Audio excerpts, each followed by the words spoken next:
ከዓለም አንደኛ ነዳጅ ያለው ሀገር ቬኔዙዌላ ነው። ከዓለም ሶስተኛ በነዳጅ ብዛት ኦኬ ያለው ሀገር ኢራን ነው። አምስተኛው ላይ ደግሞ ያለው ሪዘርቭ መሬት ውስጥ ባለው ብዛት ማለት ነው ኢራቅ ነው። ይሲ ኢራቅ ለነዳጇን ለአሜሪካና ለዌስቱ ነበር የምትሸጠው። እንዴት መሰላችሁ? በ60ዎቹ ላይ አንድ የሲአይኤ ኤጀንት የነበረ አገሩን ሄዶ ያለውን መንግስት ኦኬ ገልብጦ ያለውን የነዳጅ እንትን ወደ አሜሪካና ወደ ዌስቱ ብቻ እንዲሸጥ ተደርጎ መንግስት እንዲገለብጥ የተላከ ኤጀንት ሰውዬ ነበረ። ያንን ሲሞክር ተይዞ ልክ ሲታወቅበት በዛው ሮጦ ወደ ኢጅፕት ይገባል። ኢጅፕት ነው የኖረው። ኢጅፕት ኖሮ በኋላ ላይ ራሱ ሲአይኤ ሄዶ ገልብጦለት መንግስቱን አስወርዶለት እንደገና መጥቶ እንዲይዝ አድርገው ስልጣን ሰጥተውት ማለት ነው ነግሶ ከነሱ ጋር ይሰራ ነበር ለረጅም ዓመታት፣ በጣም ለብዙ ዓመታት እስከ 2003 ድረስ። ይህ የሲአይኤ ኤጀንት ሳዳም ሁሴን ይባላል። ኦኬ ሄዱና ተመልከቱ። ይህ ኤጀንት ለመጀመሪያ ጊዜ ስህተት የሰራው ምንድነው? በዛ አካባቢ ያለ ሀገር ፓለስቲና የሚባለውን ህዝብ ደግፋለሁ፣ የእነሱን ትግል ደግፋለሁ ስላለ የደረሰበትን ሽንፈት አይታችኋል። ከዛ ነዳጁን ጭራሽ አልሸጥም ለዌስቱ አላቀርብም በማለቱ ትልቅ አይነት ችግር የደረሰበት አገሩ ምን ውስጥ እንደገባ መቼም ሁላችሁም ብታውቁት ነው አይደል? 2003 ጀምሮ ያለፈውን 22-23 ዓመት ኢራቅ ከዓለም አምስተኛ ሀብታሟ በነዳጅ ሀብታሟ ሀገር እያንዳንዱ ነዳጇን የምትሸጥበት ብር ወደ ሀገሩ አይገባም። ነዳጇን ሽጣ ብሩ አሜሪካ ነው የሚቀመጠው። ኒውዮርክ ያለ የሪዘርቭ ባንክ ውስጥ ነው ማስቀመጥ ያለባት። ጠቅላላው የኢራቅ ብር 90% የሀገራቸው ገቢ ነዳጅ ነው። እያንዳንዱ የነዳጅ ብር አሜሪካ ነው የሚቀመጠው። አሜሪካ ሄዶ ይጠይቃሉ። ፓርላመንቱ ወይም ደግሞ መንግስት፣ የኢራቁ መንግስት ሄዶ ብር ይህን ያክል ለደሞዝ ያስፈልጋል፣ ለአስተማሪ ደሞዝ፣ ለሆስፒታል ያስፈልገናልና ይለቀቅልን እያለ እየጠየቀ ነውና አይለቀቅልህም ይባላልም።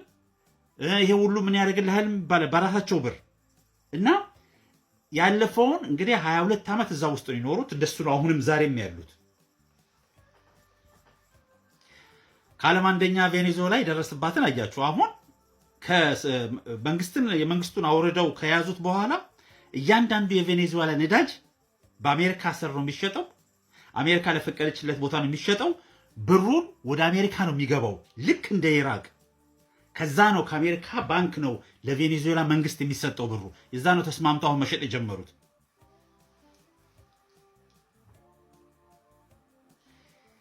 ያንን ለማድረግ ነው አሁን ያለው ጦርነት እኮ። ኢራንን ነዳጇን ያላትን ነዳጅ ወስዶ ነዳጇን ከሸጠች በኋላ ብሯን አሜሪካ እንድታስቀምጥ ልክ እንደነ ኢራቅ እንደነ ሳውዲ በመጀመሪያ ደረጃ ነዳጃቸውን ያለ ዶላር በስተቀር እንዳይሸጡ አስፈርመዋቸዋል። ኦኬ ነዳጅ የሚሸጡት በዶላር ብቻ ነው። ከዛ ያ ዶላር ደግሞ ሳውዲ ከተቀበለች በኋላ ለሀገራቸው ላይ የሚያወጡትን አውጥተው የተረፈውን ብር ጠቅላላ የአሜሪካን ስቶክ ማርኬት ላይ ኢንቨስት ማድረግ አለባቸው ብለው ፈርመዋል። በውዴታ እኮ አይደለም፣ ፈርመዋል። እያንዳንዱ ከፔትሮል የሚያገኙትን ዶላር የአሜሪካ ኢኮኖሚ ላይ ኢንቨስት ነው የሚያደርጉት። አሁን እኛ ይመስለናል ብዙ ነገር ይባላል አይደል? እንደዚህ ስለሆነ ከእስራኤል ጋር ስለጣላች ወይ ደግሞ እንደዚህ ህዝቡን ስለ ዲሞክራሲ ሉክ ነዳጅ ያለው ሀገር እያንዳንዱ ቅድሜ ከ1 እስከ 7-8 እስከ ራሻ ድረስ እስክደርሱ ድረስ በጠቅላላ ለአሜሪካና ለዌስቱ ነው ማቅረብ ያለበት የሚሸጠው።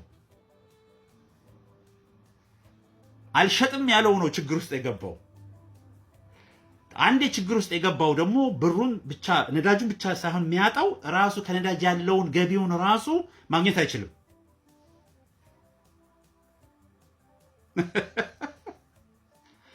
አሁን ምን እንደሆነ እንዴት አድርገው ያናቺቭ ማሳካት እንደሚችሉ የሚታወቅ ነገር የለም። ምክንያቱም ኢራን ድሮ ከአክሱማይት መንግስት ጋር የሚገበያይ ሲቪላይዜሽን ነው፣ ስልጣኔ ነው። ኦኬ ከዛ በፊት በድሮ ጊዜ የነበረ ህዝብ ነው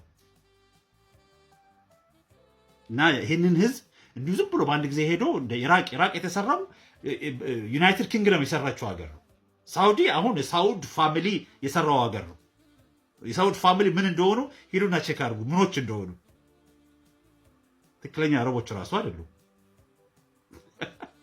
እና አሁን ፔርሺያ የሚባለውን ሀገር መንካታቸው የሚያወጣው ውድቀት መቼም እያንዳንዳችን መገመት የምንችለው ነው። አሁን ያለንበት ችግር በጣም ትልቅ አይነት ችግር ውስጥ ነው የዓለም ህዝብ እየገባ ያለው።